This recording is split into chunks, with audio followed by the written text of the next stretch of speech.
আমাদের যে শারীরিক সমস্যা, রোগ ব্যাধি, যন্ত্রণা, চোট আঘাত, অপারেশন, এগুলো ঘটে থাকে ফিজিক্যাল বডির মধ্যে। অ্যাস্ট্রাল বডি বা সোল বডির মধ্যে এই চোট আঘাত, যন্ত্রণা এ সমস্ত কিছুই ঘটে না।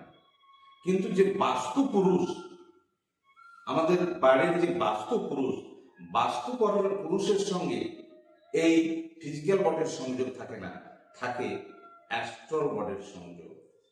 যখন বাস্তু পুরুষের কোথাও চোট আঘাত হয় তখন সরাসরি অ্যাস্ট্রাল বডিতে তা এফেক্টেড হয়।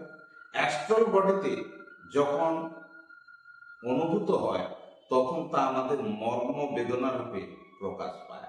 আর আমাদের অ্যাস্ট্রাল বডি গঠিত হয় 7 চক্রের মাধ্যমে।